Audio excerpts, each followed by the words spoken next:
সংঘর্ষে জড়ানোর পূর্ব প্রস্তুতির দৃশ্য এটি। কারো হাতে অস্ত্র, কেউ বা ব্যস্ত ককটেল তৈরিতে। সবার গায়ে আবার একই ধরনের পোশাক। তারপরেই ঘটে খুনোখুনি, প্রাণ হারায় একজন। ঘটনাটি মুন্সিগঞ্জ সদরের মোল্লাকান্দি ইউনিয়নের।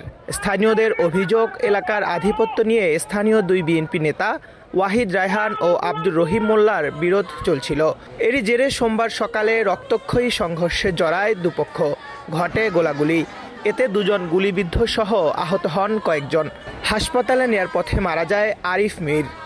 সকাল 7:45-এর দিকে গুলিবিদ্ধ অবস্থায় দুইজনকে আমাদের এই মুন্সিগঞ্জ সদর হাসপাতালের ইমার্জেন্সিতে নিয়ে আসা হয়। এর মধ্যে একজনকে আমরা মৃত অবস্থায় পাই, যার শরীরে বুলেটের আঘাত আছে, আর আরেকজনকে নিয়ে আসা হয়। 3 সন্তানের জনক আরিফ। তাকে হারিয়ে দিশেহারা স্ত্রী সহ পরিবারের সদস্যরা। বাড়ি জুড়ে শোকের মাতম।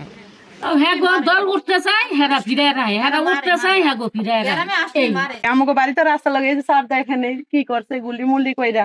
বাচ্চা নিয়ে আমরা অনেক ডরে থাকি, ভয়ঙ্কর ভিতরেই আছি, আমরা অনেক আতঙ্কের ভিতরে আছি, বাচ্চা লিয়ে বাড়িতে পারি না। এর আগে গত 3 নভেম্বর দুর্বৃত্তদের গুলিতে নিহত হন স্থানীয় কৃষক লীগ নেতার পুত্র তুহিন দেওয়ান। কয়েকদিনের ব্যবধানে 2 হত্যাকাণ্ড ঘিরে বাড়ছে আতঙ্ক। জড়িতদের গ্রেফতারে অভিযান চলছে বলে জানিয়েছে পুলিশ। মোল্লাকান্দি এলাকায় স্থানীয় ব্যক্তিদের মধ্যে মারামারিতে একজন ব্যক্তি নিহত হয়।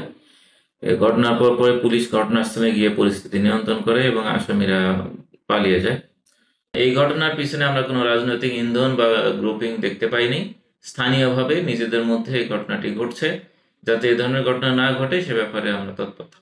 এদিকে সংঘর্ষে প্রাণহানির পর পুরুষশূন্য হয়ে পড়েছে মোল্লাকান্দি ইউনিয়নের বিভিন্ন গ্রাম। Shihab Ahmed, Star News, Munshiganj.